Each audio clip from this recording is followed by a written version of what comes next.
Bom, então boa noite a todos e todas. Vamos dar início ao nosso webinário, que é intitulado Política de Saúde no âmbito da execução penal, que tem como convidada especial a professora Nilvone Ferreira da Costa, né? Professora e assistente social.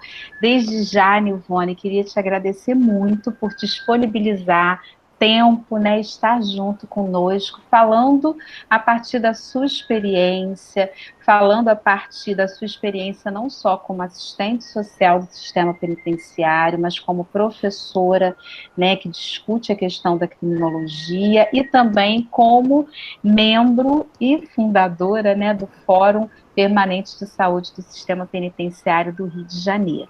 Esse webinário, ele é organizado pelo nosso grupo de estudos do projeto de pesquisa Políticas Sociais e Prisão, uma avaliação da política de execução penal, que desde 2020 ele vem se debruçando em pensar a política de saúde no âmbito da execução penal e ainda mais o desafio de pensar nessa política em tempos, né, de pandemia.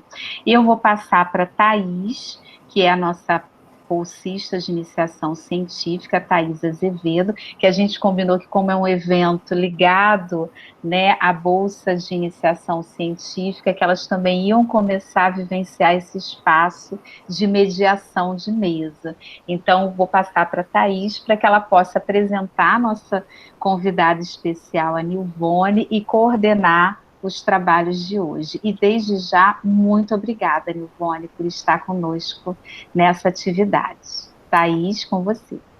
Boa noite, meu nome é Thaís, sou bolsista de iniciação científica da UDELha. Gostaria de agradecer a nossa convidada, né, a Nilvone Ferreira da Costa, que é assistente social, é mestre em educação pela Universidade de Havana, é docente adjunta do curso de Serviço Social da Uniswan e membro do Fórum Permanente de Saúde do Sistema Penitenciário do Rio de Janeiro. Nilvone, você tem 60 minutos, quando tiver faltando 10 minutos eu vou sinalizar para a gente poder encerrar. Muito obrigada. Sim, tá ótimo. A gente não pode falar de saúde no sistema se a gente não der uma introdução no SUS, entendeu?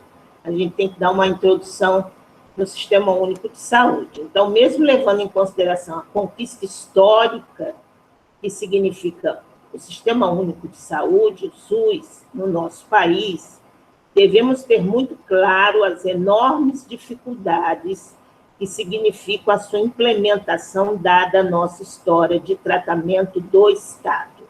Hoje nós estamos vendo isso muito claro na pandemia, que antigamente a gente via meio diversificado. Hoje, com a pandemia, a gente está vendo muito disso, por conta da relação de fisiologismo, patrimonialismo, loteamento, privatização por grupos e corporação organizada. Assim, se por um lado temos um sistema com significativos avanços e que tem sido de uma importância muito grande para a população brasileira, de outro há ainda gargalos que são produtos de toda essa nossa cultura e que se necessitam de um tratamento correto e sintonizado com os princípios da reforma sanitária. Mas esse impasse acontece de governo e vimos agora acontecer com a pandemia. Então, o SUS vai se modificando de governo para governo. Isso é é histórico no nosso país. O sistema prisional, aí eu volto aqui, vamos entrar aqui no sistema prisional. O sistema prisional é uma caixinha preta. Além de quase inacessível para a sociedade civil, os presídios são controlados politicamente. Qualquer informação mais detalhada depende da boa vontade dos diretores da SEAP. A SEAP é a Secretaria Estadual de Administração Penitenciária, e ela é administrada por diversos órgãos. Num governo é pela Polícia Militar, no outro governo é pela Polícia Civil, no outro governo, pelos agentes penitenciários, no outro governo. Quer dizer, então, ela não tem uma estrutura, ela não tem uma estrutura, um mando. Ela depende do governo que esteja hoje no mando do Estado. E isso, para a pesquisadora, isso é muito complicado, você entender isso, e você trabalhar com isso. Então, a imposição desses filtros impede a avaliação mais apurada da estrutura e de fazer uma fotografia da realidade. Você não consegue fazer uma fotografia da realidade.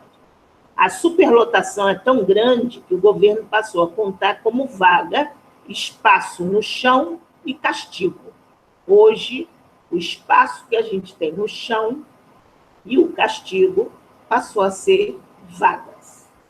Hoje, temos, só para a gente ter uma noção, e eles dizem que baixou, e não é nada, que não baixou absolutamente nada. Hoje nós temos 182 mil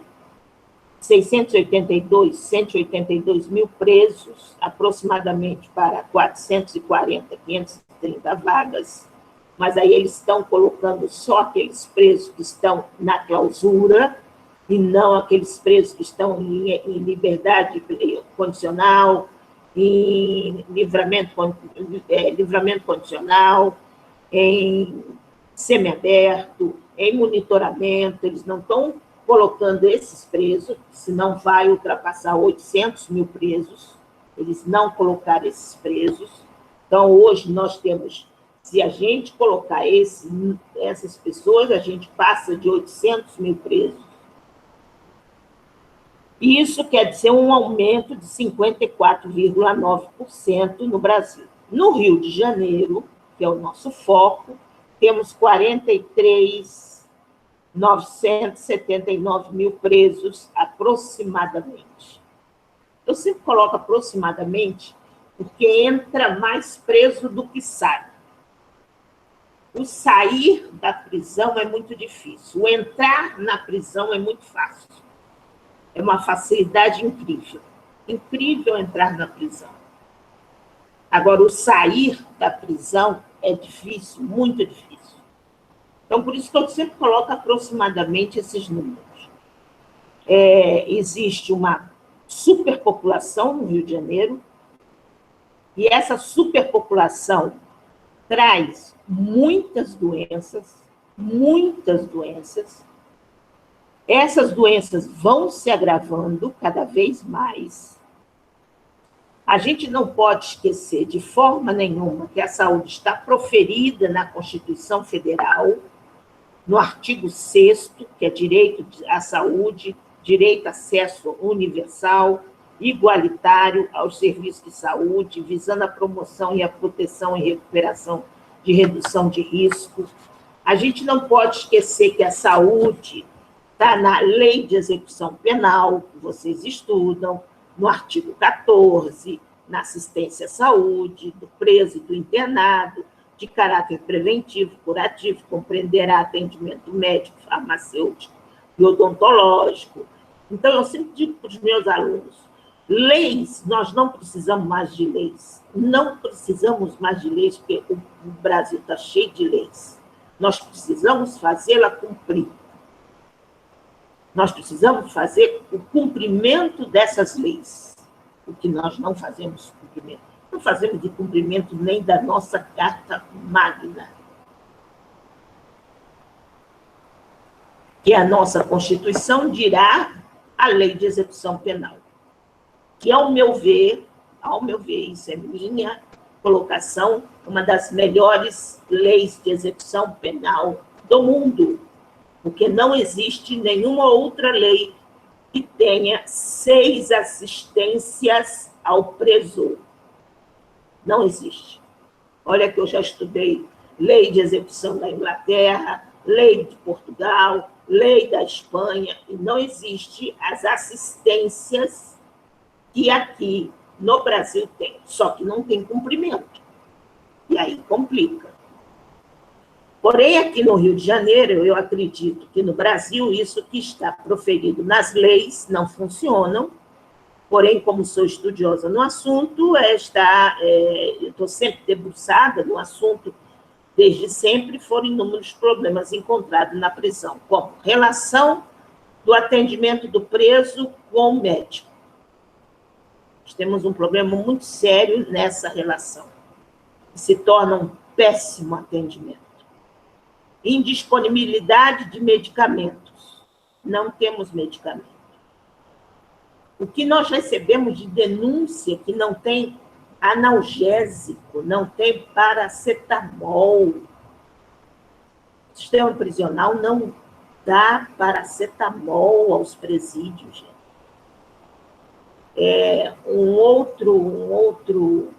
Uma outra instituição que debate muito e trabalha muito em cima da saúde, um outro organismo, é a Pastoral Carcerária. O padre Roberto, realmente, ele é divino de Deus.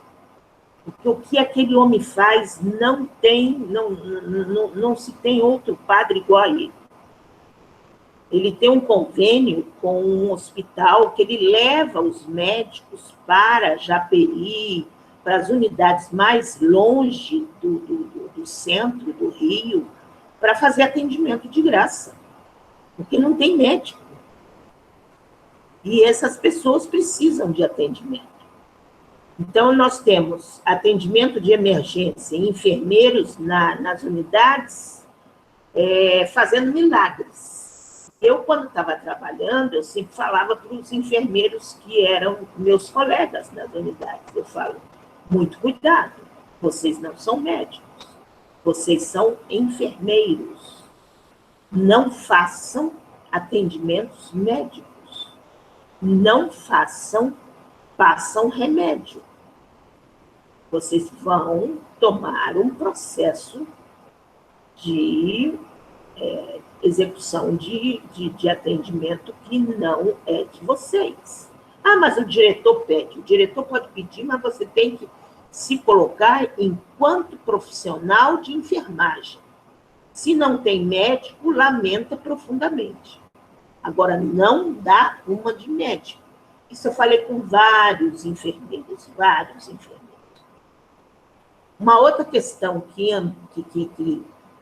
problematiza muito a saúde é a arquitetura prisional, que as pessoas não enxergam a arquitetura prisional nas unidades prisionais. Em muitos contribui para a violação de direito à saúde e dos direitos humanos. A condição dos ambientes é insalubre, precária iluminação e ventilação, má conservação da rede de esgoto, acúmulo de lixo, condição degradada das celas e ausência de ambiente sanitário adequado. É nítida a existência de maus tratos em virtude do difícil acesso das pessoas doentes aos serviços de saúde. A não disponibilização de água filtrada. Teve uma ocasião, deve fazer uns 2 anos, que o fórum, e foi na minha pessoa, foi junto com a Defensoria Pública visitar, deixa eu me lembrar, a comunidade prisional do lado de Vicente Piragibe. Me lembra, Lobélia? Do lado de Vicente Piragibe tem Plácido? Praça Carvalho. Então, Praça Carvalho. Nós fomos assim, sem avisar nada no Praça Carvalho, porque a Defensoria Pública teve uma denúncia que eles estavam tomando água sem ser filtrada. E não tinha água, aliás, não tinha água e nem filtrada, muito menos filtrada, não tinha água. E aí a gente foi lá ver isso, como é que era essa coisa de não ter água. E o diretor falou, eu não tenho água. Eu abro a água uma vez por dia. Eu falei, uma vez por dia o preso toma água? Ou toma um banho? Uma vez por dia? Não existe. Minha senhora, eu não tenho água.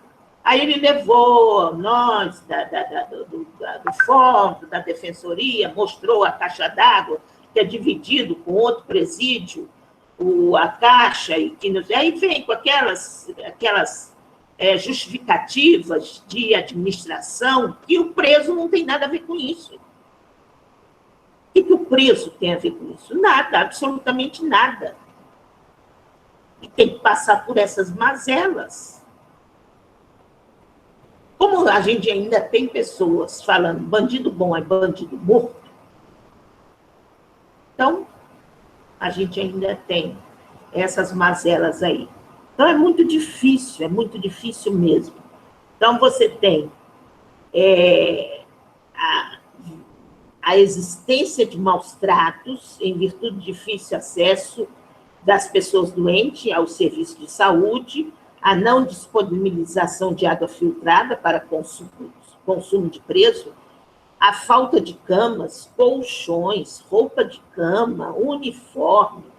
Gente, eu fui diretora de unidade prisional numa época razoavelmente boa, década de 80, fui convidada pela Julita Lengruber, não sei se vocês pelo menos já ouviram falar, que é uma grande socióloga, para ser diretora da unidade Edgar Costa, em Niterói.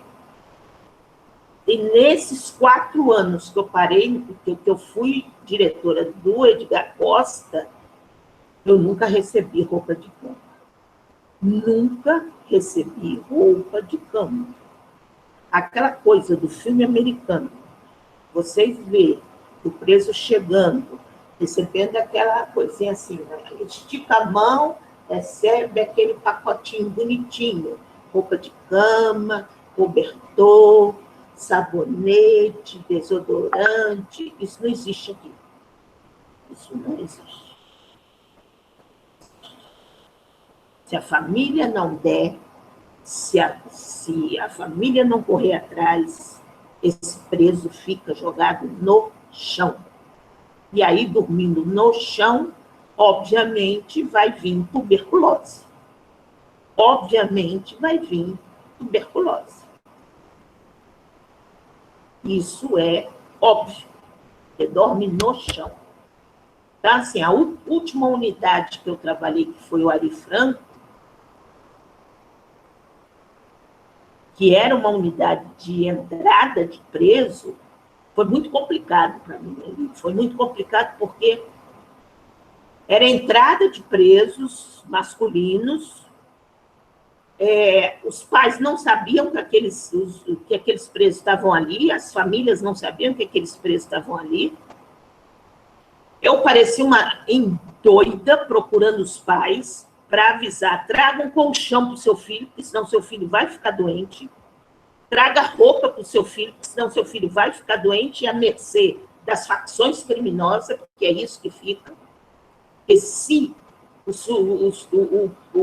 sujeito não é de nenhuma facção criminosa, entra num processo que precisa de roupa de cama, que precisa de colchonete, que precisa de sabonete, que precisa de escova de dente, precisa de papel higiênico,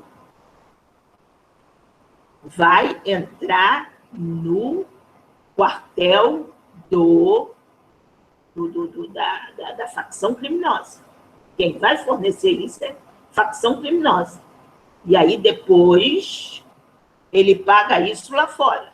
E aí já entrou na facção criminosa, mesmo não sendo da facção criminosa. Quer dizer, então, é um engendramento dentro do próprio presídio e é complicado. Então, quando eu trabalhei nessa unidade, que foi a última, eu falei, gente, eu tenho que encontrar num palheiro, um palheiro, a família dessas pessoas. Essas pessoas têm que vir aqui com papel higiênico, porque não dão papel higiênico para preso. Essas famílias aqui têm que entrar aqui com um colchonete, para que eles não fiquem à mercê da facção criminosa. Então, isso é um complicador. Isso é muito complicado dentro do sistema prisional. E ninguém faz nada, absolutamente nada. E não adianta você... Eu fiz inúmeras, você pode imaginar, inúmeras denúncias ao CNPC, ao Direitos Humanos, da Alerj, de todos os lugares que você possa imaginar, eu fiz denúncias. Você tem estanque, você tem aquelas denúncias rápidas, que vai ali, faz aquela vistoria, aí uma semana, depois volta-se tudo de novo. Aquele presídio não deveria nem existir, o Ari Franco. Aquilo dali é uma coisa horrorosa. Aquilo deveria acabar há muito tempo. Eu não sei se Lobélia já explicou para vocês, o Ari Franco é só vocês imaginarem um prédio de 6 andares abaixo do nível da rua. É um prédio abaixo do nível da rua. 6 andares. Você imagine o preço que fica no último andar, lá embaixo. Ele fede. Fede. Então, a saúde dele é péssima. Péssima. E que não tem médico para dar conta disso. Enfim, vamos andando. Há muitos presos com doença respiratória, tuberculose, tem muitos presos que são hipertensos, asmáticos, alergias, doenças de pele, é isso que é o problema do Ari Franco, muita doença de pele. Não há preocupação com a saúde dos presos, se está preso tem mais é que morrer, esse é o lema. Importante salientar que não tem tem uma coisa importante que eu nunca entendi no sistema prisional, não tem ginecologista nas unidades femininas e não tem urologista nas unidades masculinas. Eu nunca entendi isso. Tem clínico, mas não tem urologista. Eu nunca entendi isso. E já questionei isso várias vezes. Se você tem uma unidade masculina, tinha mais que ter uma urologista. Se você tem uma unidade feminina, tinha que ter uma ginecologista. Não existe, não tem isso. Então, hoje, elas estão sendo atendidas, as mulheres estão sendo atendidas pelo SUS, por conta da PNASP, por conta da política, que a gente vai chegar lá.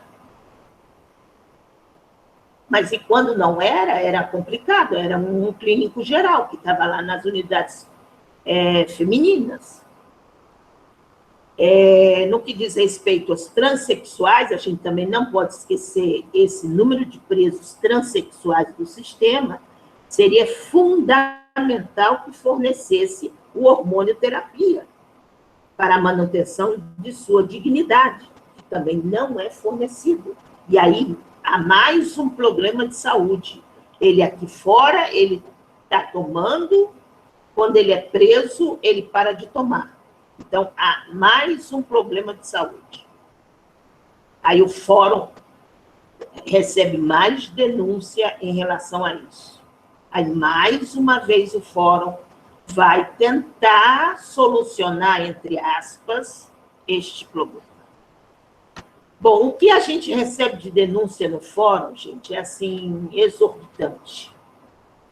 A questão da alimentação, nós temos no fórum até uma nutricionista, questão da alimentação, que é um absurdo, uma secretaria de administração penitenciária ter 2 nutricionistas, apenas 2 nutricionistas, para mais de 40 mil presos. Elas não dão conta, claro que não. Então, não adianta o médico passar dieta, o senhor não pode comer isso, não pode comer aquilo, não pode comer aquilo outro, não vai, o senhor é hipertenso. Não adianta fazer nada disso. A quentinha é a mesma para todos, para todos.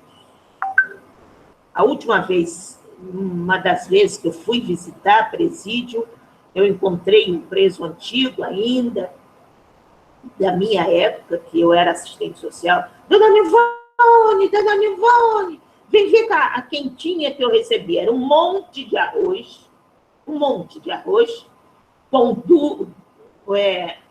uma salsicha cortada no meio. Eu falei, isso é a quentinha? É, sim, senhora, é assim que a gente recebe. Quer dizer, então, é difícil. Como é que um homem pode se nutrir, ter alguma saúde, comendo só arroz? Porque é isso que ele vai comer, só arroz. Não tem outro elemento. Com tudo isso, nós temos a PNASP, que se refere a resolução 14 da Anvisa, que já havia estabelecido desde 2004, a alimentação será preparada de acordo com as normas de higiene, de dieta, estou dizendo, mais uma lei, controlada por nutricionista, devendo apresentar valor nutritivo suficiente para a manutenção da saúde e do vigor físico do preso. Bom, na prática, porém, os presos consideram que a comida é perigosa a ponto de matar. Eles falam isso para a gente. PNASP é uma política nacional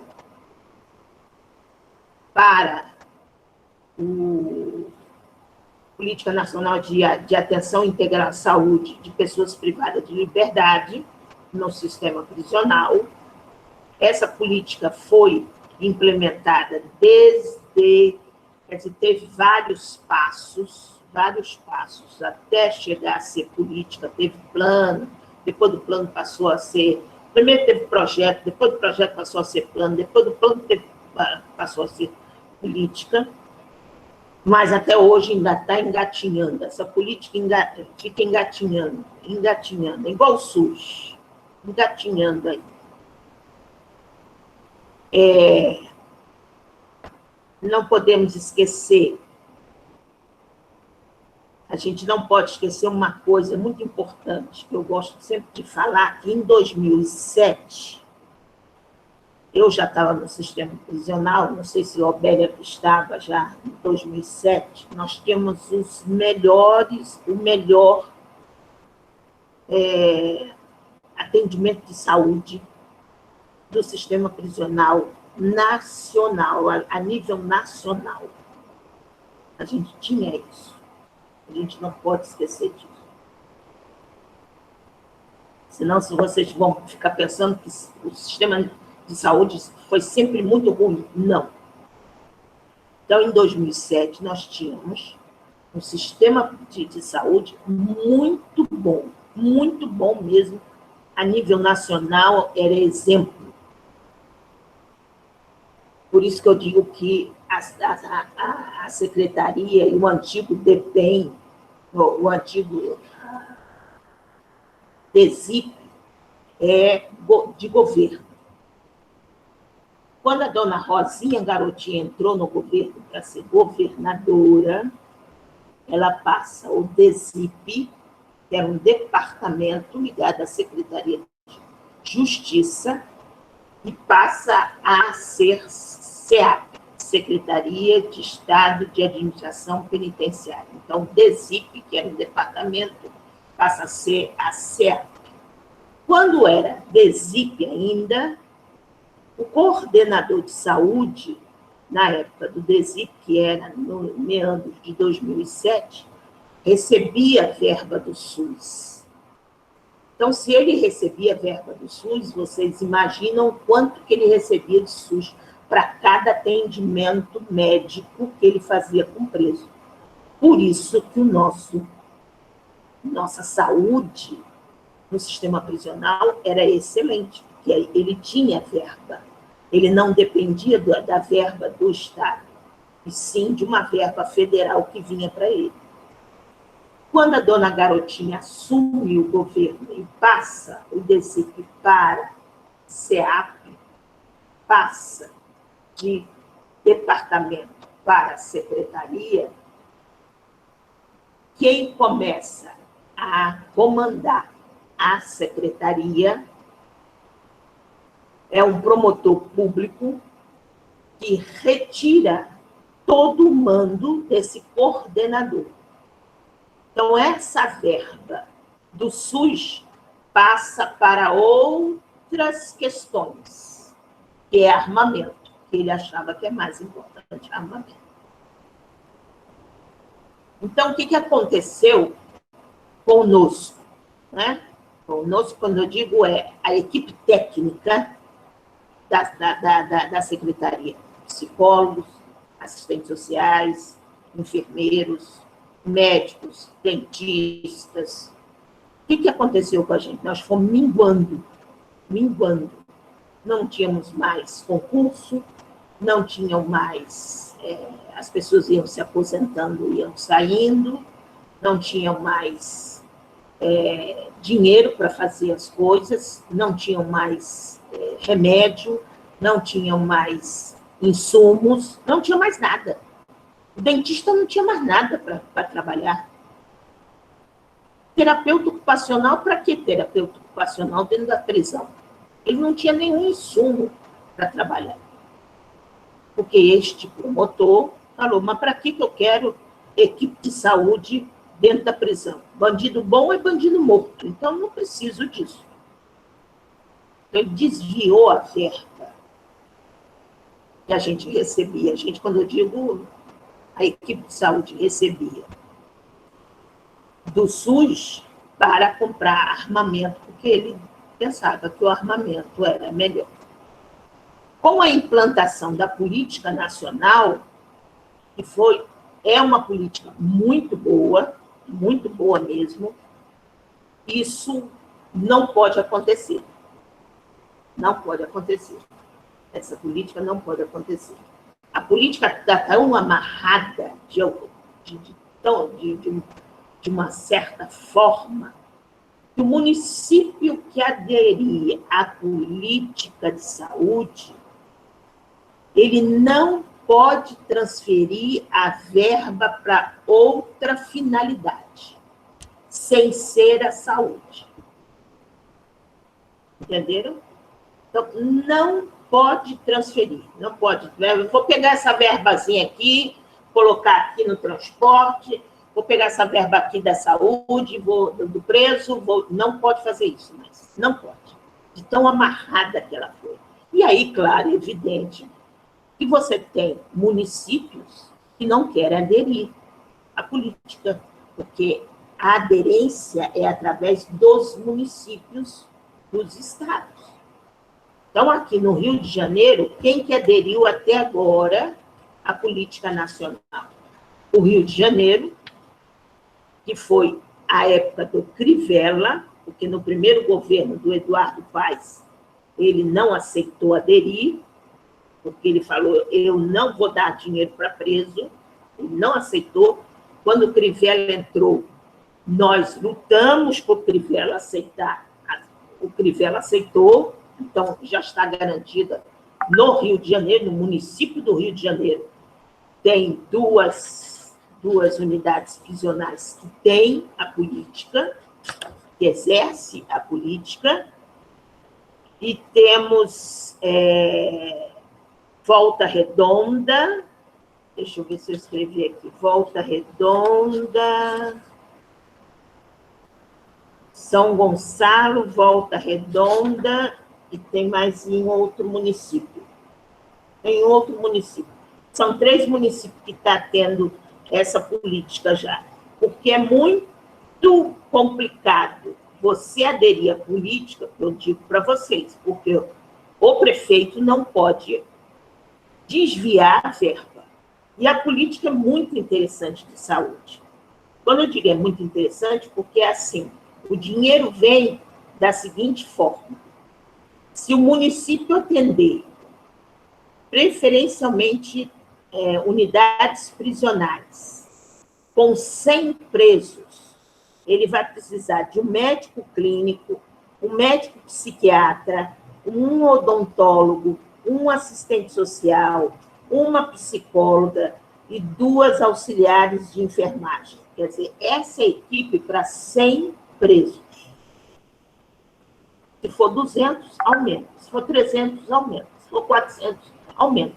Então, ele recebe dinheiro para contratar esses profissionais.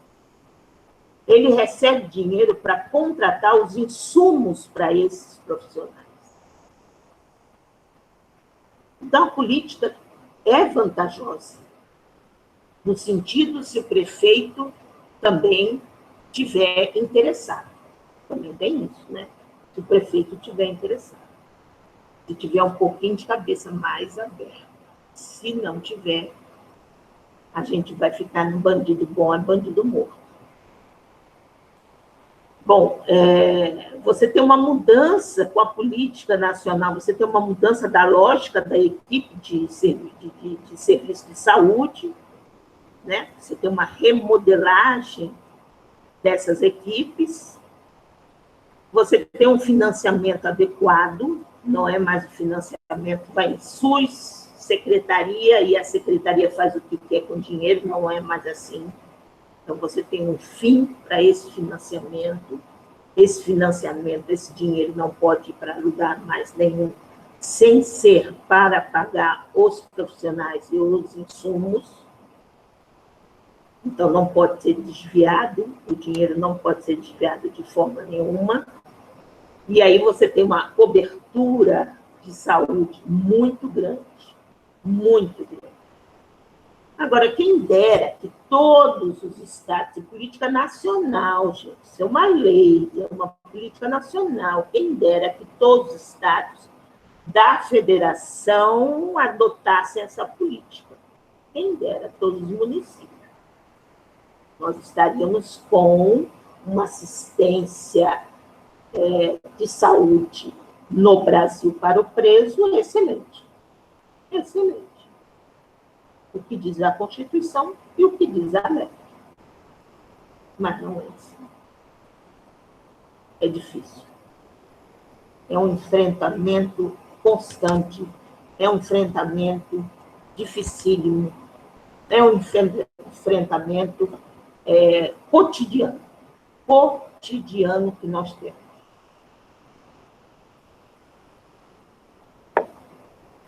Bom, o que vai mudar com a política?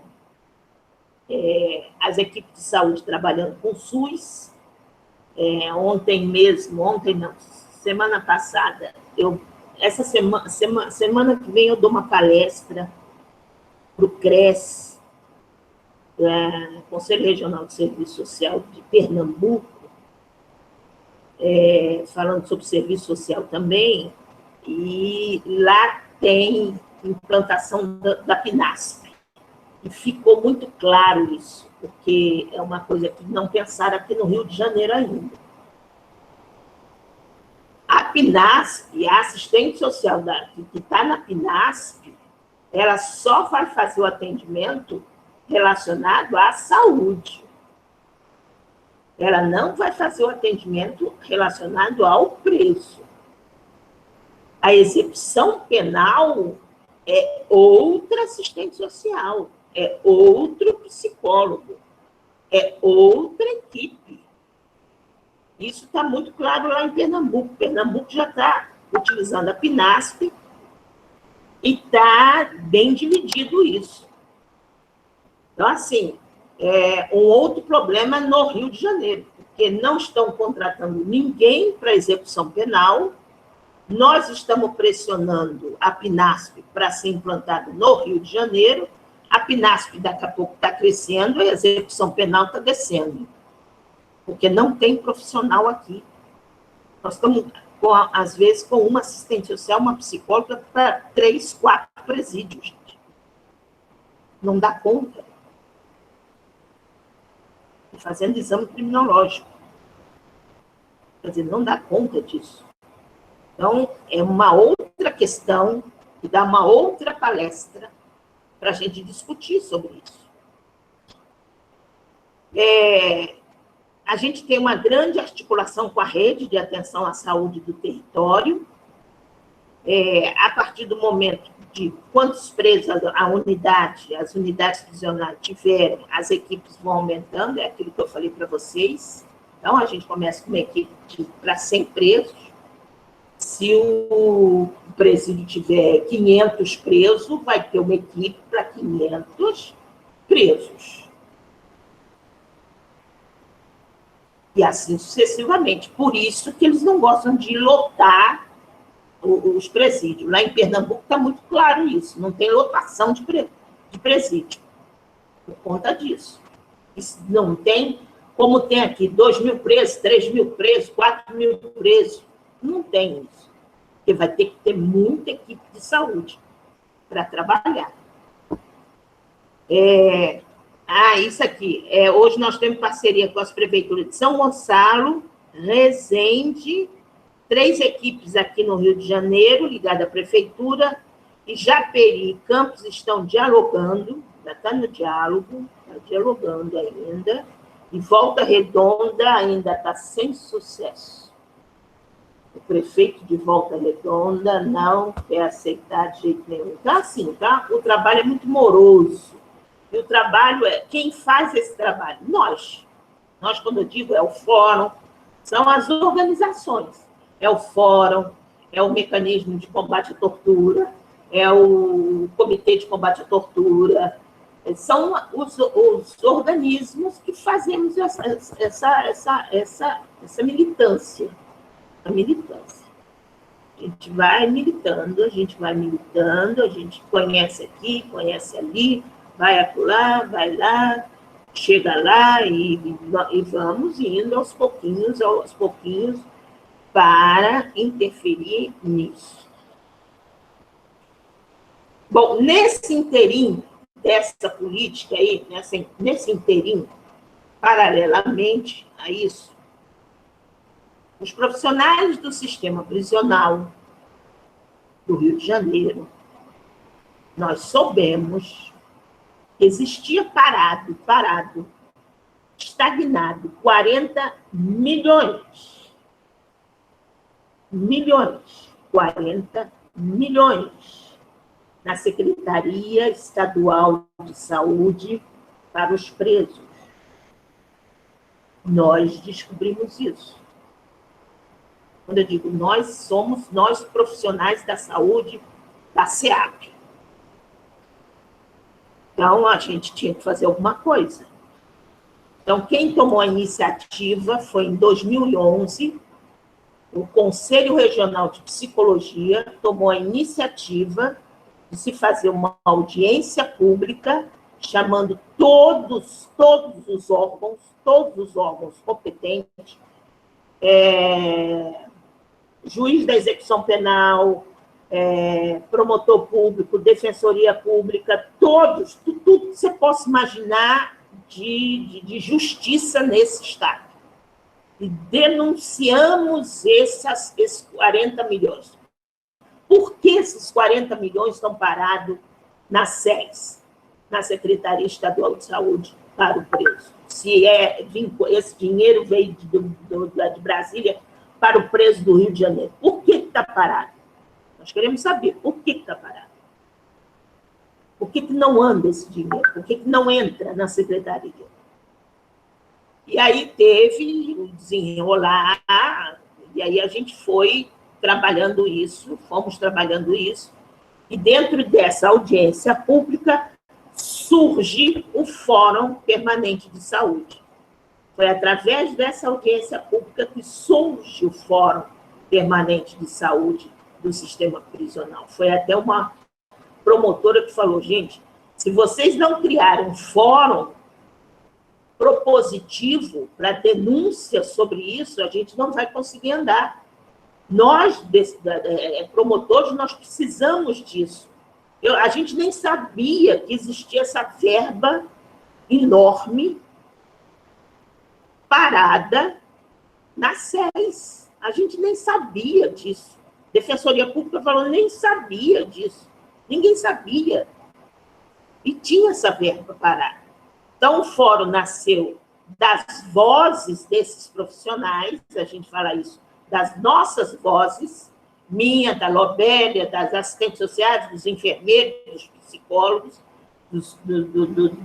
nossas vozes, num movimento social de luta por mudança de uma situação que, nos últimos 10 anos, vem se agravando assustadoramente, principalmente diante das péssimas condições de confinamento, um ambiente insalubre, mal arejado, pouco iluminado e superpopuloso, que propicia a propagação de doenças infecto-contagiosas, como é o caso da tuberculose, comprometendo não apenas a saúde da população prisional, mas também a de seus familiares e dos funcionários das unidades. Se vocês me perguntarem, Nilvone, e esses 40 milhões entrou? Não. Sumiu. Escafedeu-se. Escafedeu-se. Na hora que você descobriu, e fomos nós que descobrimos, escafedeu-se. A SES. Olha como é que é complicado isso. É muito difícil. Aliás, a SES, trabalhar na SES, na Secretaria Estadual, nós estamos vendo isso que está acontecendo hoje com a pandemia. Trabalhar ali dentro realmente é um complicador. O caráter do fórum é político, propositivo, de atuação permanente, onde as decisões são tomadas a partir de um colegiado, formado por entidades, movimentos sociais e por pessoas que se interessam pelo tema e pelos objetivos do fórum. E aí eu convido vocês, quem se interessar, é só participar, viu, gente? A gente está aberto para todos. Eu até me sinto muito sozinha lá, porque eu sou a única assistente social. Tem muito psicólogo, eu falo, os psicólogos estão tomando conta do fórum. Eu me sinto muito sozinha. Tem uma nutricionista, uma assistente social, uma enfermeira e mais psicólogos. E aí eu falo, estou me sentindo muito sozinha aqui. E representando do CRP, do CRES, às vezes, vão. O Fórum Permanente de Saúde do Sistema Penitenciário fez importantes debates, a gente já fez muitos debates, a gente já fez muita mobilização, articulação, deliberações coletivas.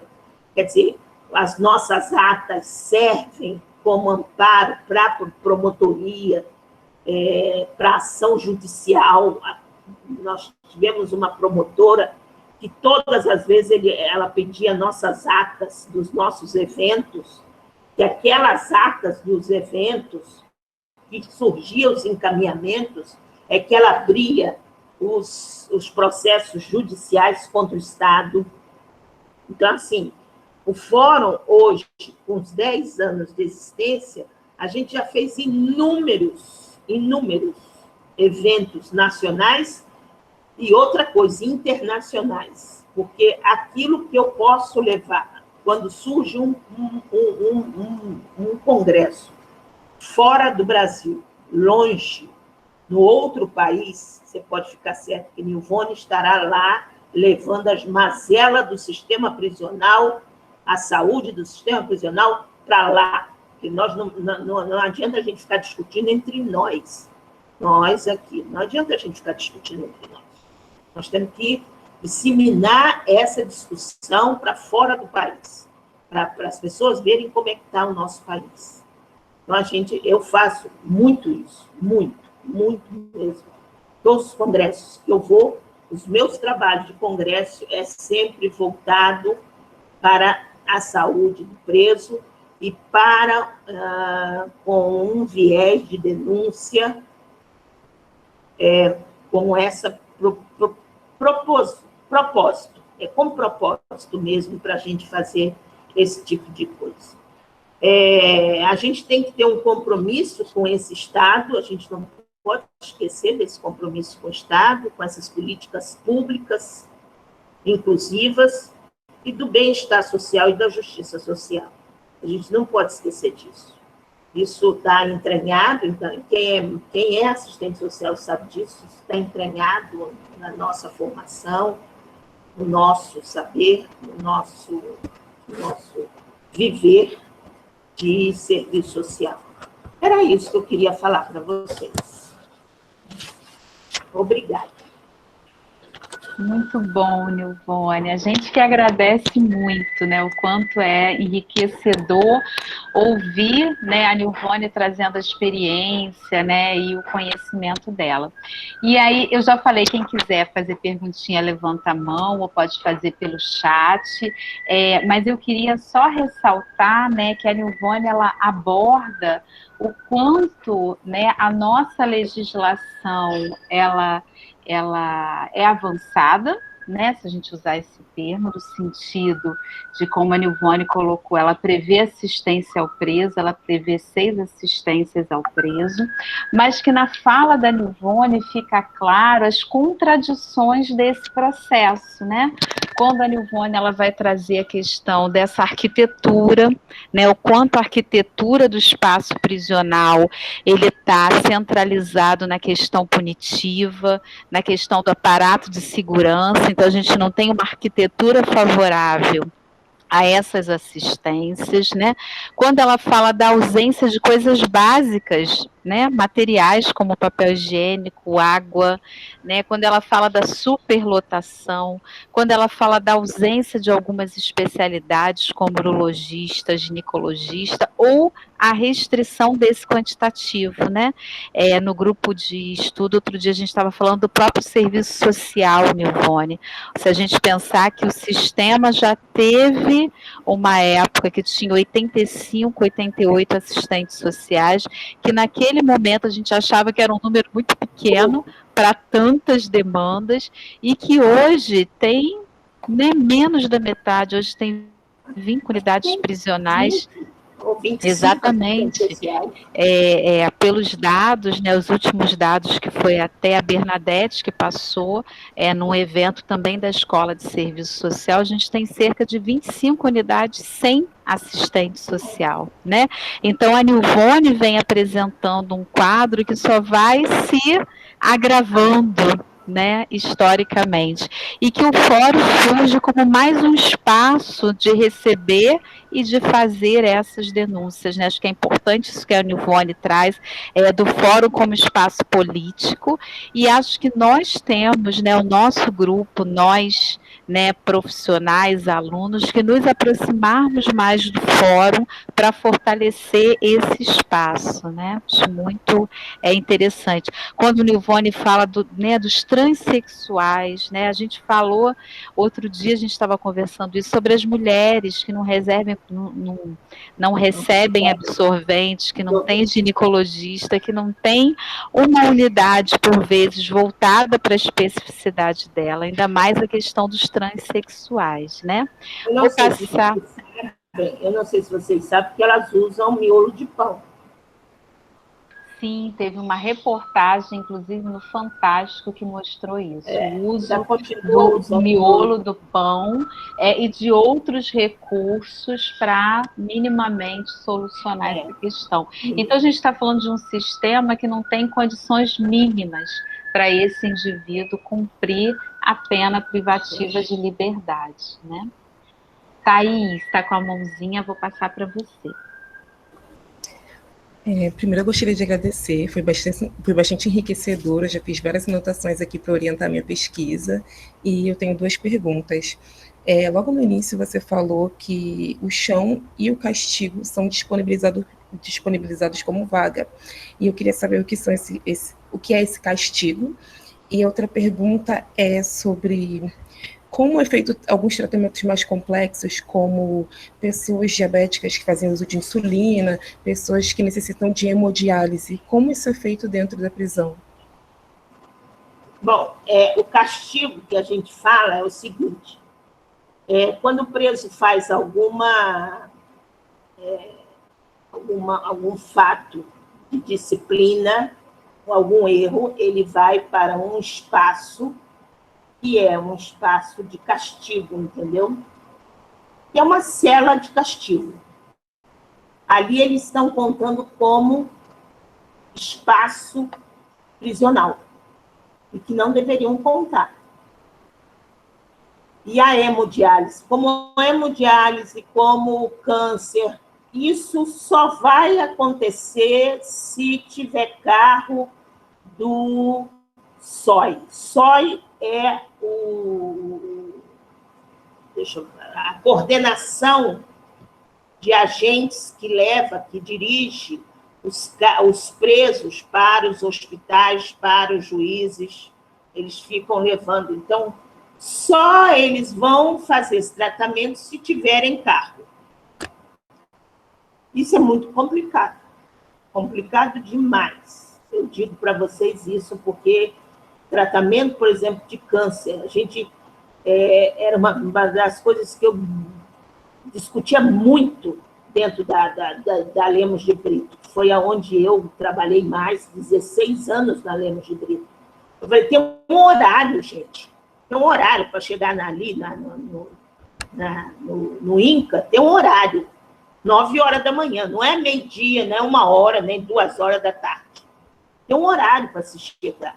Então, a minha discussão era terrível com o diretor da unidade prisional e ele com o diretor do SOI, que é esse coordenador que coordena esses carros que levam as pessoas doentes. Quer dizer, então, assim, é um complicador.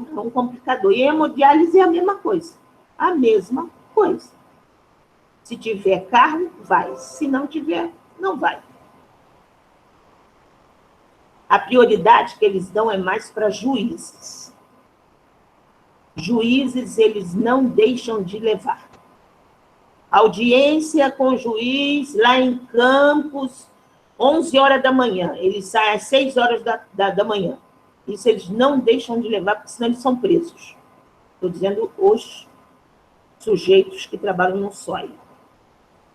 Os agentes penitenciários, que hoje são guardas penais, né? Policiais penais. Agora eles são chamados de policiais penais. Agora eles são chamados de policiais penais. A única coisa que eles fazem, que cumprem, é a leva que ele faz para o juiz. Senão eles são presos. Agora, saúde, de jeito nenhum. E falo mais uma coisa. Eu, enquanto assistente social, 33 anos trabalhando dentro do sistema, eu nunca, não sei se a Obélia conseguiu, eu nunca consegui. E está na lei de execução penal que o preso tem o direito de, quando o pai ou a mãe falece, ele tem o direito de ir ao enterro. Está lá escrito na lei. Eu nunca consegui que um preso fosse ao enterro. Nunca tinha carro. O carro, o pneu está furado, não tem gasolina, não tem quem dirija, e tinha sempre uma desculpa. Nunca consegui, nos meus 33 anos. Então, é um complicador. Então, quando eu digo assim, que a lei não é cumprida, eu sempre falo para os meus alunos de direito, o menino aí do direito, não façam mais leis, pelo amor de Deus. Não precisa de mais lei nenhuma aqui no Brasil. As leis que já existem no Brasil já são suficientes. O que nós precisamos é o cumprimento dessas leis. Se a LEP fosse cumprida do jeito que ela está, tenho certeza que o homem sairia da prisão, não desse jeito que ele está saindo, igual um bicho. Ele é tratado como bicho. Então, ele sai como bicho. Eu não sei se eu te respondi. Respondeu sim, obrigada. Nivone, a Marta vai fazer uma pergunta, eu queria também fazer uma, e a Agnes, aí eu pensei que a gente podia fazer esse bloco, a Marta fala, depois eu posso ler a questão da Agnes, que ela está sem microfone, faço a minha e você responder em bloco, pode ser? Pode. Então, Marta. Professora, primeiro agradecer a sua fala. A gente lê muita coisa, né? Mas quando a gente ouve de alguém que vive esse sistema, é outra visão, né? E a gente, enquanto estudante de serviço social, fala, desde o início da nossa graduação, a gente é levado a entender que o nosso país, especificamente, é baseado no racismo, né? No racismo, na classe, é baseado nessas diferenças. A gente pode falar no sistema penitenciário brasileiro como uma dessas refrações, dessas expressões, né, que gritam para a gente como o nosso país é racista e é classista, porque a gente sempre vê muita matéria, né? A maioria das pessoas no sistema prisional são pessoas negras, né, pretos e pardos, são pessoas pobres, né, de camadas mais vulneráveis da sociedade. E a gente pode ver isso tudo que a professora falou como reflexo disso, né? De ter lei, mas não é cumprida, né? De ter os benefícios da saúde, como a professora falou, mas eles não são executados. Justamente pela nossa sociedade se basear nesse racismo, nesse classismo que a gente vê e entende e nos é ensinado na universidade. Qual é a outra pergunta? A pergunta da Agnes, ela coloca assim: obrigada pela sua presença, Nilvone.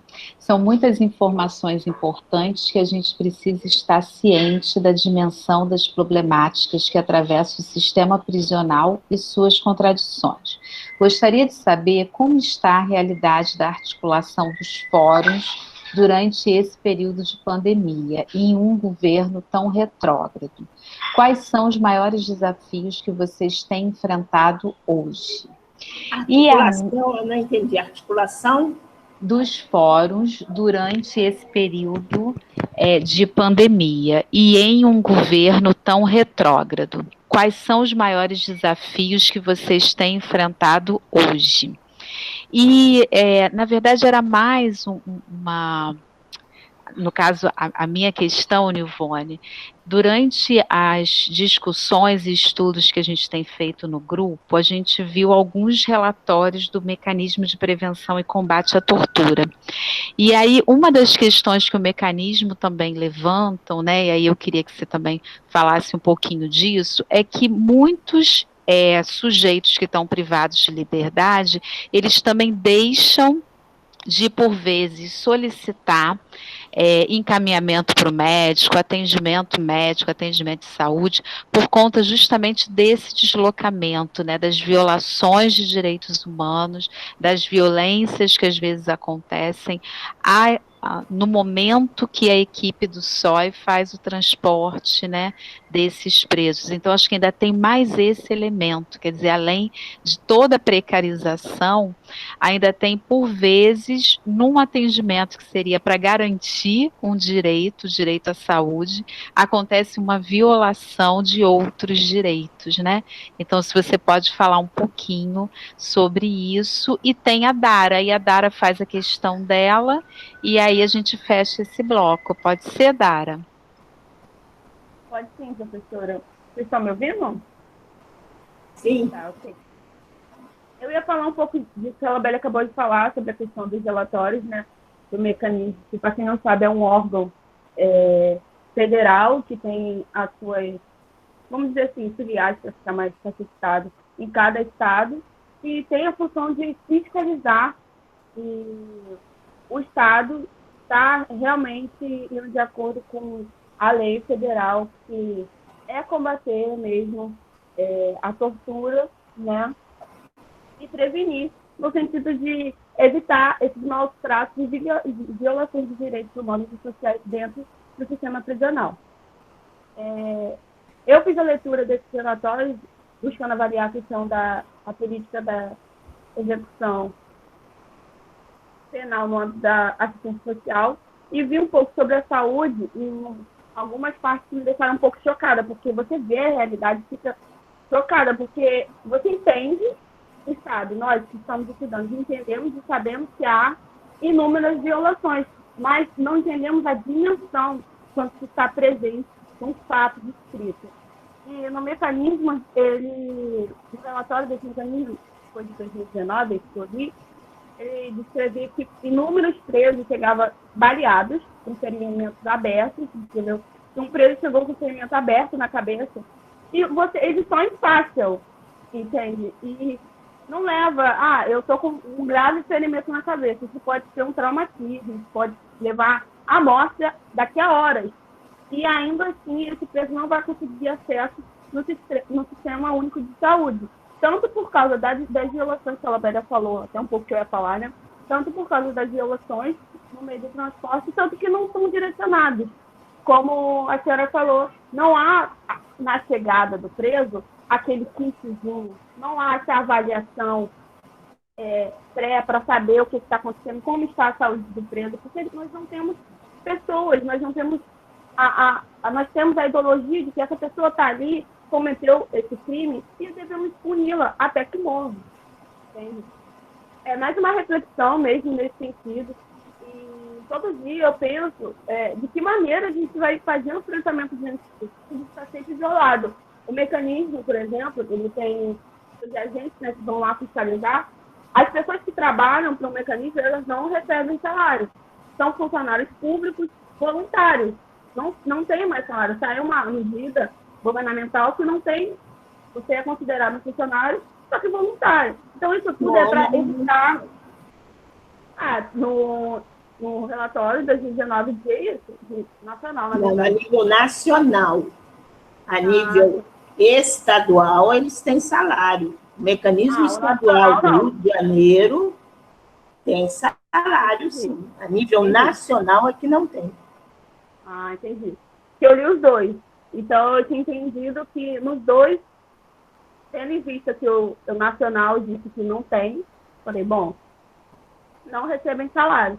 Então, pensando nisso, a gente já vê um retrocesso de não reconhecimento dessas pessoas em algumas instâncias, né? Então, é um pouco disso.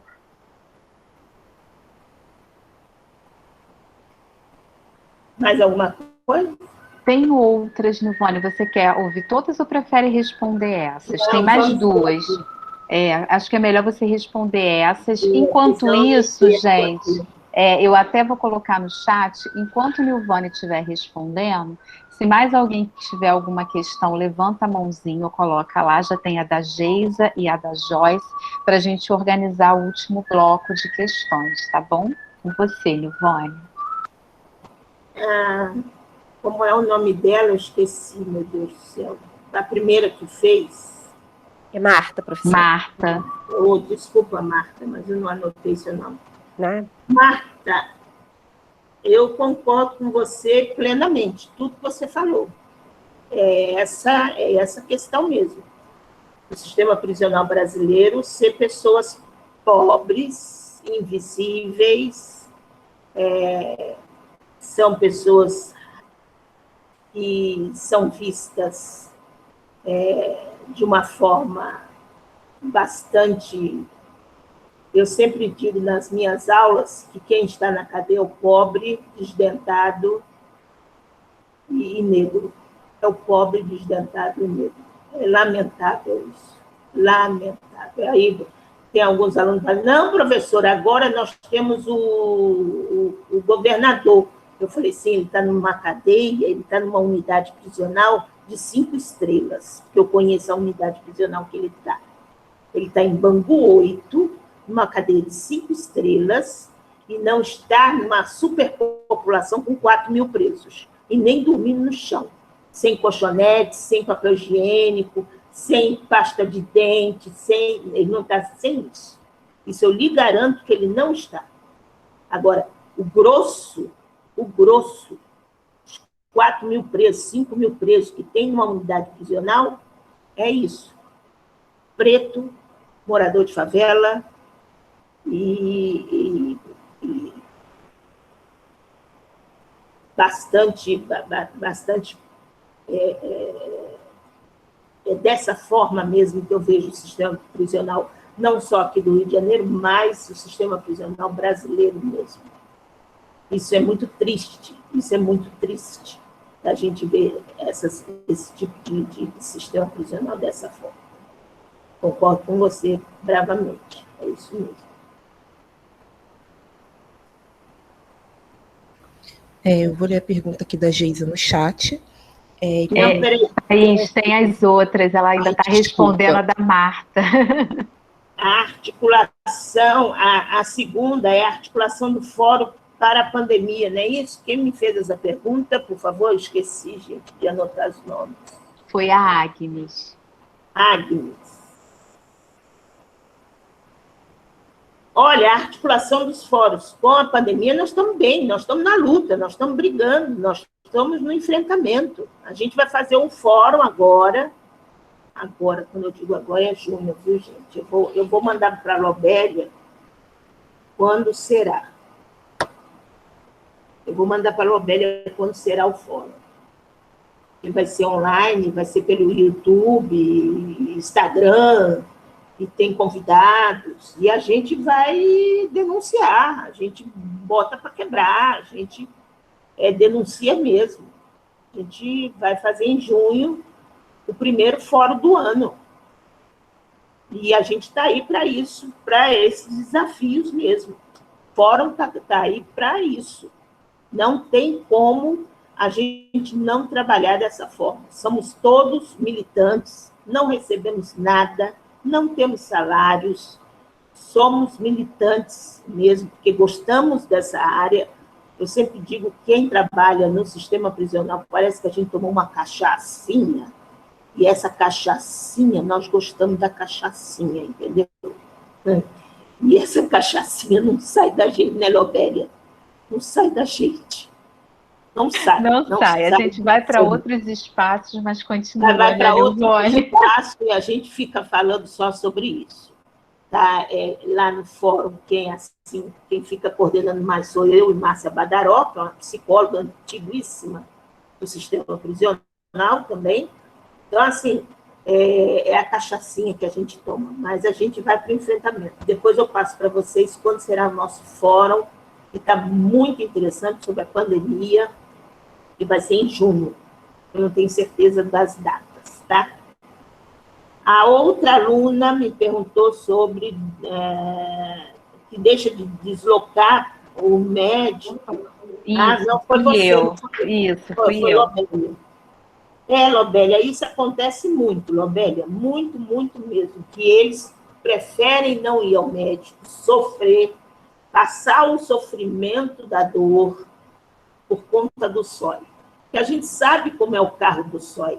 O SOI, às vezes, desculpa a palavra, fazem sacanagem mesmo de ficar no sol, com eles, parado, no sol, de 40 graus no sol, parados, eles sofrendo lá dentro e eles conversando aqui fora, ficam ali meia hora, 40 minutos, para depois levar eles para o hospital. Então, este sofrimento, eles não querem. Isso eu ouvi várias vezes, Dona Ivone, pelo amor de Deus, não quero. Eu prefiro ficar com dor de ouvido, eu prefiro ficar com dor de garganta, eu prefiro ficar com dor na perna, mas eu não quero passar pelo sofrimento de ficar num carro todo fechado, num sol de 40 graus, quer dizer, sol de 40 graus aqui fora, lá dentro do carro fechado é 50 graus. E ser esculachado. Estou falando as palavras do preso mesmo, que eles falam, esculachado pelo guarda. Não quero ser mais esculachado pelo guarda. Então, eles preferem, sim. Preferem. Eles só vão ao médico quando eles estão morrendo. E tem uma questão que esse secretário, que agora mudou o secretário outra vez, o último secretário, não sei se mudou outra vez o que o outro fez. Ele fez uma unidade prisional só de doente. Então, você entra na unidade prisional, é uma coisa triste, gente, triste. É um sem perna, outro sem braço, um colostomizado, outro sem colostomia, outro com as fezes saindo, porque não tem bolsa de colostomia. Eu não sei se vocês sabem o que é colostomia. Colostomia é quando o intestino é desviado para a barriga. Não tem bolsa de colostomia. Bolsa de colostomia é luxo para preso. Então, eles utilizam sacos de supermercado que as esposas levam comida, e aí tem aqueles sacos ali, e só tem doente, é uma unidade prisional só de doente, de paraplégico, de tetraplégico. Olha, é uma coisa que você fala, eu estou num campo de concentração, você pensa, você entrando em Bangu, eu não sei se Lobélia já levou vocês em Bangu. Toda vez que eu entrava em Bangu, eu já me sentia num campo de concentração, com aqueles unidades que só tem, como é que fala, cimento, os muros muito altos de cimento. Eu falei, eu estou entrando num campo de concentração.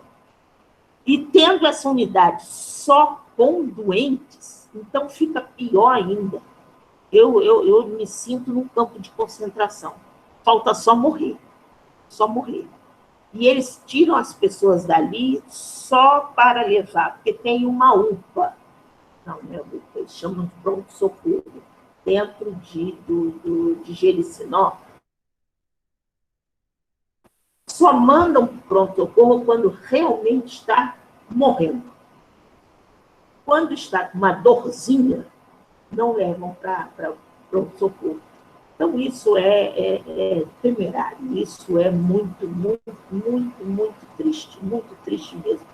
Eu não quero saber qual foi, eu sempre pensei dessa forma, o delito que ele cometeu.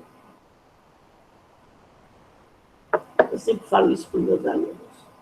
O delito que ele cometeu, o homem da capa preta já julgou ele, já bateu o martelo e já julgou ele. Eu não estou aqui para julgá-lo. Ele já foi julgado pelo homem da capa preta.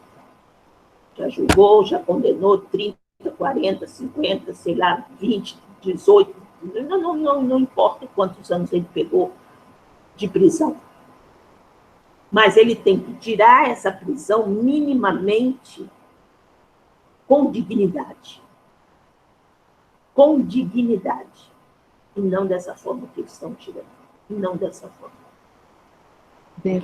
Porque é como se você prendesse um cachorro dentro de uma caixa e ficasse todo dia cutucando ele, todo dia cutucando ele, todo dia cutucando. Quando você soltar esse cachorro, você pode ficar certo que ele vai te morder. Ele vai te morder. Ele vai ficar com ódio de você. E assim é o homem, gente. Porque todo dia eles são massacrados. Então, quando ele sair dali, não tem pena perpétua no Brasil. Não tem pena de morte no Brasil. O homem vai sair de qualquer forma dali. E quando ele sair, ele vai sair muito pior do que entrou. Se ele saiu, se ele entrou razoavelmente, ele vai sair muito pior que ele entrou, com raiva do mundo. E eu não quero um homem desse jeito sentado do meu lado no ônibus. E, obviamente, ele vai me roubar. Obviamente, ele vai me roubar. A gente pensar dessa forma. Então, é muito difícil mesmo. Então, a gente tem que lutar para melhorar isso. A luta é constante. Não sei se eu respondi vocês. Sim, A outra e infelizmente, Nilvane, só fazendo esse parêntese, a gente em 2019, na verdade no final de 2019, a gente teve o nosso projeto de extensão que funcionava há 10 anos, né, no Esmeraldino Bandeira, e infelizmente na nova gestão da SEAP ele não foi mais autorizado a funcionar. Então, por isso é que a gente não tem levado os alunos e por isso que os alunos ainda não fizeram a inserção, digamos assim, no campo empírico, né? tudo Desde é muito difícil. exatamente, a gente uma caixinha, é uma caixa exatamente. preta, Olha, dentro. de 2020 e eu sempre falo que isso é antes do contexto da pandemia, porque às vezes as pessoas podem dizer assim, não é por conta da pandemia que não estão autorizando. Não.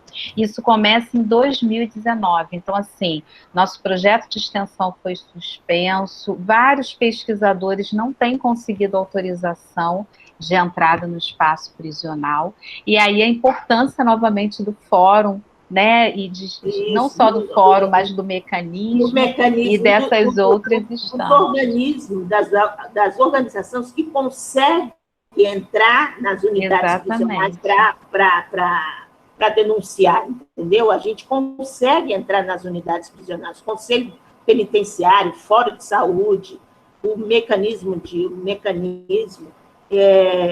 A outra aluna perguntou sobre o relatório do mecanismo, e aí o fórum já participou 3 vezes do comitê. Nós temos o Comitê Estadual de Combate à Tortura, que são os organismos, e tem o Mecanismo Estadual de Combate à Tortura, que são os meninos que fazem a perícia, que fazem as visitas. O nacional não está funcionando, até porque quem é a chefe, nós sabemos quem é a chefe, é é a secretária de Direitos Humanos, a gente sabe muito bem quem é, aquela que viu Deus no pé de goiaba, então ela realmente ela não ia pagar ao Nacional, então ela acabou a verba do Comitê Nacional, mas do Comitê não, do Mecanismo Nacional, mas aqui o mecanismo estadual, ele é vinculado à ALERJ, Assembleia Legislativa, então eles têm salários direitinho e ganham e fazem a vistoria. Então, assim, o fórum é muito ligado ao mecanismo, é muito ligado ao comitê, é muito ligado ao Conselho Penitenciário, é muito ligado à Pastoral Carcerária, que são as organizações que conseguem entrar ainda dentro do sistema prisional e para conseguir fazer essas denúncias, entendeu? A gente vai driblando e vamos conseguindo entrar. É assim que a gente consegue. Tem mais? É verdade. Então, tem a da Geisa, que eu vou ler, que ela botou no chat, e depois Joyce pode fazer, e aí, se mais alguém quiser fazer, enquanto eu estiver falando, se pronuncia, senão com a Joyce a gente encerra o último bloco, tá? A Geisa perguntou, falando em arquitetura, existem projetos para a construção de presídios verticais. Qual o impacto que esses presídios poderiam causar no sistema? E falando em construção de novas unidades, como construir mais casas de detenção quando se trabalha com o mínimo de profissionais nas existentes? Essa é a da Geisa. E aí, Joyce, se você puder abrir o microfone para fazer a questão. Boa noite. Eu queria muito agradecer as contribuições, foi muito, muito enriquecedor. Eu sou do curso de medicina, estou do 4º período, e uma coisa que eu reparei é que até o momento eu não tinha tido essa visão dentro da universidade. Se eu não tivesse procurado o projeto, eu não teria. Eu não saberia como é a medicina dentro de um presídio. Não é passado para a gente, sabe? E tanto que eu não sabia que era um problema tanto quantitativo quanto qualitativo. E aí eu queria tentar pro fato que, tipo, tem, né, os presídios onde vão os governadores, onde vão os deputados, eu aposto que nesses deve ter uma assistência de saúde, uma assistência psicológica muito boa, né, com certeza. E aonde tem o preto, o pobre, o que é jogado à margem da sociedade, com certeza não tem, né, essa estrutura como foi passado hoje aqui.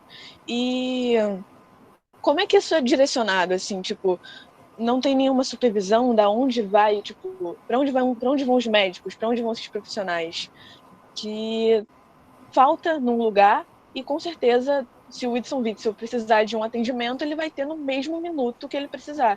E eu acho que é mais esse ponto mesmo, queria agradecer muito, porque foi incrível, assim, ter essa visão. Bom, vamos lá. Joyce. Então, Nilvânia, a gente só tem essas duas questões. Aí, se você quiser respondê-las e também já ir fazendo as considerações finais. Tá. Então, a arquitetura vertical, graças a Deus, o Witzel está preso, se não está preso, está preso na casa dele. Graças a Deus que ele não tem mais isso. Era uma loucura, seria uma loucura esse presídio vertical. Eu, como fui diretora de presídio, de unidade prisional, então eu sei o que é ser diretora de unidade prisional.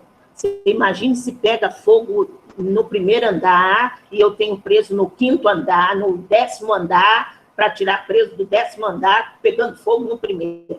Outra coisa, você acha que você vai ter elevador funcionando o ano inteiro, bonitinho, rodando, levando preso para cima e para baixo? Não vai ter, não vai ter. Você acha que vai ser feito rampas? Não, então vamos fazer rampas. Você acha que os agentes penitenciários vão ficar rodando rampa, correndo rampa para cima e para baixo, para cima e para baixo? Quer dizer, É umas loucuras que as pessoas inventam, que não têm noção, porque nunca entrou numa unidade prisional. E se entrou, foi de visita. Eu gostaria muito que essas pessoas, que quando começam a inventar essas coisas, passassem pelo menos um dia. Outro dia eu estava falando para o meu filho que aquele Caio Blatt, aquele ator, ele ia fazer um filme sobre prisão, então ele quis passar um dia dentro da Lemos de Brito. E ele passou um dia dentro da Lemos de Brito, conversando com os presos, comendo com os presos, almoçando, jantando, fazendo tudo que o preso fazia. Entrou dentro de um cubículo, pediu para ser trancado dentro de um cubículo, ficou lá dentro de um cubículo. Eu gostaria muito que esses governantes fizessem isso, pelo menos para sentir o que é. Eu me lembro perfeitamente que o Caio Blatt fez isso. Se ele vai fazer um filme que vai ser preso, ele vai fazer um papel de preso, ele tem que sentir o que é um preso. Como é um preso, o que ele sente, como é que funciona. Então, eu gostaria muito que essas autoridades fizessem isso. Muito, muito. A gente vê as autoridades passando, quantas vezes eu vi autoridades passando dentro do presídio, parecia marcha com aqueles seguranças todos, não vai em qualquer galeria, vai na galeria mais bonitinha, o diretor leva na galeria mais bonitinha, e fala com os presos que são os mais educados, não fala com aqueles presos feios, não, desdentados, não. Os mais bonitinhos, mais educadinhos. Está pensando que ele vai lá no castigo para saber como é que está o castigo, se está inundado, se não está inundado, se tem barata, se tem rato, também não faz isso, nada disso, e volta, e é isso. Quer dizer, aí fica difícil você querer inventar uma arquitetura vertical, uma loucura dessa. Em relação à PNASP, quando você diz que não tem profissional, não tem se a gente não cumprir a PNASP. Aí não vai ter. Mas se a gente cumprir a PNASP, eu vou ter. Porque para cada 100 presos, eu vou ter uma assistente social, uma psicóloga, um clínico, uma enfermeira, para cada 100 presos. Então, eu vou ter uma equipe. O dinheiro vai ser pago, vai ser transferido para a prefeitura contratar esses profissionais e os insumos que são necessários. Então, vai ter profissional. Agora, se não cumprirem a PNASP, ficarem como estão ficando, no ladainha, porque não podem. O problema que as prefeituras não querem é porque eles não podem desviar o dinheiro. Está tão amarrado o dinheiro da PNASP que eles não podem desviar o dinheiro. Não pode pegar, não presta, vou pegar 100 mil reais da PNASP aqui e vou jogar aqui na educação. Não pode fazer isso. Não pode. Então, eles não querem. Que isso é ilegal. O prefeito vai preso se fizer isso. Então, isso, quem fez a PNASP, que foi um grande grupo lá de Brasília, no governo do Lula, foi Lula, não, governo da Dilma, é Lula-Dilma, né? Lula-Dilma, e agora esse homem aí, Jacaré. Foi no governo da Dilma, um grande grupo de pessoas que entendem o prisão, sabem o que é prisão, visitam o que é prisão, sabem o que acontece dentro de uma prisão, e sabem os milindres do dinheiro. Se o dinheiro fosse solto, esse dinheiro não ia nunca para a saúde do preso, e sim para outros fins. Como foi em 2007, que nós perdemos tudo, o dinheiro do Beyond, Na época, o coordenador de saúde era o doutor Biondi. A Joyce vem falando sobre as coordenações. Tem coordenação, Joyce, tem coordenação de saúde, tem coordenação de enfermagem, tem coordenação de serviço social, coordenação de psicologia, tem coordenação de todos, de enfermagem, de tudo. Só que você não esqueça que você está numa secretaria de mando. De mando. Eu tenho secretário, tenho subsecretários e tenho as coordenações. Eu tenho uma secretaria de mando. Então, quem está responsável por essas coordenações, quem está na frente dessas coordenações, tem mando para isso, tem que acatar o mando. Eu sei que é complicado, aí é de cada pessoa, por isso que eu nunca quis ficar em gabinete por causa disso, porque eu não sou assistente social de gabinete, eu sempre fui de ponta, sempre trabalhei na ponta, eu nunca trabalhei em gabinete por causa disso, porque meu pavio é muito curto, muito curtinho assim, não ia dar certo, né? Eu tenho uma assistente social para Sérgio Cabral e não ter uma assistente social para o José ali do lado. Não ia dar certo isso. Mas ela tem um mando em cima dela, tem uma pessoa que está mandando nela. E fica complicado. Fica uma situação ruim. Também não adianta ela sair, não, então ela pede exoneração e sai. Não tem outra pessoa para botar no lugar, porque também ninguém quer pegar. Ainda tem isso. Então, politicamente, é muito difícil. Muito difícil. Porque como a SEAP está virando um elefante branco, eu já estou chamando de elefante branco, um lugar que não tem saída, só vai ter saída se contratar ou fizer concurso,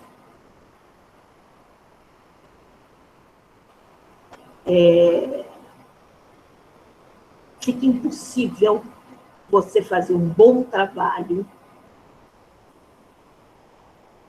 dessa forma. Então, a saúde vai funcionar se a PNASP funcionar. Correto. Mas a execução penal aqui também tem que funcionar, senão a PNASP, a saúde vai crescer e a execução penal vai descer. Porque a assistente social que está na PNASP não vai fazer execução penal. Execução penal é um outro trabalho. Execução penal é relatórios para a VPL, relatórios para livramento condicional, relatórios, atendimento de família, são outros atendimentos ao preso, outros atendimentos, é outra demanda. Então, isso aqui, se a execução não funcionar, não tiver um concurso público ou um contrato, a PNASP, a saúde vai subir e a execução vai descer.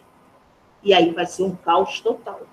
Porque a assistente social daqui não atende preso. Preso, ela atende a saúde do preso, e não o familiar do preso, e não o livramento condicional do preso, e não a visita periódica ao lar do preso. As demandas que tem na execução penal. Eu não sei, Joyce, eu te respondi. Respondeu sim, obrigada. Então, eu quero agradecer vocês, achei vocês muito legais, o que vocês precisarem. Eu estou sempre à disposição, eu gosto de falar sobre o sistema prisional, eu sempre digo que tem cachaçinha, tem uma cachaçinha, que a gente sai do sistema prisional, mas continua falando sobre o sistema prisional, estudando o sistema prisional, fazendo pesquisa sobre o sistema prisional. É isso que eu gosto. Eu já falei isso milhões de vezes, que eu quero parar de dar aula, mas eu não vou parar a militância. Essa é uma outra cachaça também, né, Nilvânia? Dar aula. Eu estou cansada de dar aula, eu paro de dar aula, mas a minha militância eu não paro.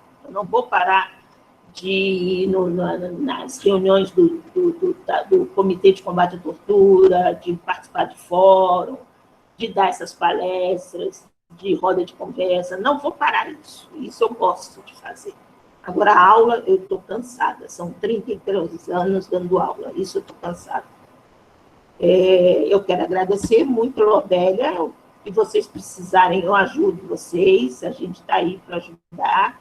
Vou passar para a Lobélia quando vai ser o nosso fórum, que vai ser em junho, vai ser muito interessante, né? Sobre a pandemia, a gente está chamando pessoas pares, assim, sobre esse tema, para a gente confrontar, para a gente denunciar, fazer denúncia, como está a saúde do preso, porque só de Covid já morreram muitos presos. Foram poucos presos, não, muitos presos. Eu até tinha posto aqui no papel e esqueci de falar para vocês. Foram muitos presos no Brasil. No Brasil foram 190% de presos que já morreram, e aqui no Rio de Janeiro, 14,8% de pessoas que já foram consideradas pessoas com Covid já mortas. Então, assim, já foram bastante. Então, a gente não pode deixar isso passar. Tá bom? Beijos a todos. Nilvone, eu queria te agradecer muito, né? Assim, quando a gente pensou num evento sobre saúde no sistema prisional, eu falei com o grupo, eu falei, tem que ser a Nilvone, porque ela participou da criação do fórum, e são muitas lutas, né, Nilvone? E eu sempre dou um exemplo, pode ser que muitos alunos aqui não saibam que é você, que agora eu vou revelar, mas assim, sempre que eu dou aula, seja de estágio, ou de instrumentos e técnicas de intervenção, eu sempre pontuo para eles que os campos de atuação do serviço social são sempre contraditórios, a natureza da profissão ela é contraditória, mas que nós, como profissionais, a gente tem que ter uma postura ética e que a gente tem que se posicionar, e que esse posicionamento, ele muda a dinâmica da realidade social. E eu sempre dou aquele exemplo de quando você trabalhava em Frei Caneca, que a maioria das assistentes sociais atendiam no estacionamento e na portaria, e a Nilvone dizia, eu só atendo família se for na sala do serviço social, se não for, não tem atendimento à família. E como que você montou o relatório, mandou para o CRES, mandou para as instâncias da secretaria, e durante muito tempo ela foi a única a atender família dentro da sala do serviço social, até isso ser ampliado para as outras instâncias. Então, queria te dar novamente parabéns pelo excelente profissional que você é, agradecer muito você ter compartilhado conosco esse ensinamento, né, essas experiências, agradecer a equipe do grupo de pesquisa pela organização do evento e a participação de todos vocês, tá bom? E aí vou encerrar aqui a nossa gravação, agradecendo mais uma vez e dando boa noite a todos. Boa noite a todos. Beijos.